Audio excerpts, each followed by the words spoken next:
The news business has changed a lot, certainly in my lifetime, but especially in the last, I don't know, 20 years. It's really changed a lot. When I was a young man, there were such things as local newspapers everywhere, and people used to get two newspapers a day in England. You'd get in the morning, you'd get the national newspaper, and then in the afternoon, you'd get a local newspaper. These days, I don't subscribe to any newspapers. I don't even watch TV. Maybe I'm a strange person, but I think more and more people get their news in different ways than in the old ways. Basically, as you know, there is such a thing as technology that has changed a lot.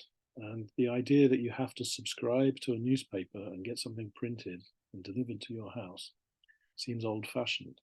Even listening to a radio is old fashioned, and watching TV is becoming old fashioned, I think. Instead, we all have smartphones, and well, I'm talking to a laptop right now. You're watching this on YouTube, probably.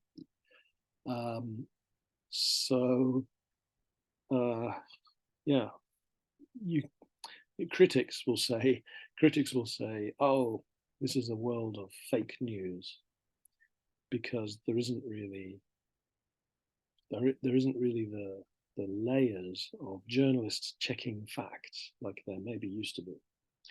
Uh, that's an unkind, cynical way, very skeptical and questioning way of thinking about the new news landscape.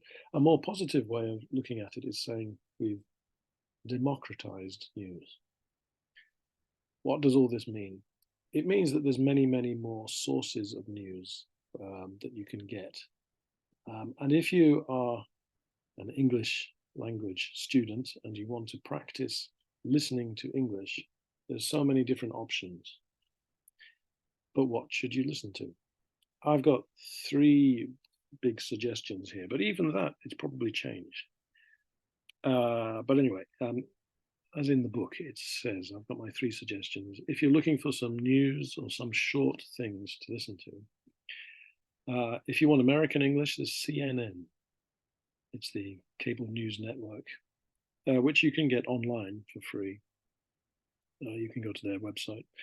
I used to like them a lot, but I think they're very sensationalist. They're always um, very dramatic news, and it's not really that important. It does feel kind of fake. They're very, very excited about how bad Trump is, which I agree, but it's like always have the same kind of stories, I think. However, it's free, so if you want to practice, yeah, that's good, an American accent. Uh, Anything put out by the BBC is usually pretty good. That's the UK British Broadcasting Corporation, BBC, like NHK in Japan, and their stuff is pretty good. A lot of it is free. They do have advertising if you're in Japan, but it means they have free broadcast. They do so much stuff. Um, the problem with those kinds of news programs, though BBC and CNN, if you're not interested in the news story, it's tough. Also, they have, each news story has its own vocabulary, so that can be difficult to follow if you don't know what they're talking about. These days, more and more, I use the third thing, which is YouTube or podcasts put out by Apple. And you can find podcasts put out on Spotify. As I record this, that may change in the future, but those are good places to go. There is so much out there, like these videos that I'm doing, but even better than me. There's so much stuff. People put a lot of money into it. I don't put any money at all, I think, into these videos, as you can see. But you can find almost anything under the sun. Of course, people who make YouTube videos are trying to sell something or a product, generally speaking. But, you know, if you find interesting things, the algorithm will then recommend.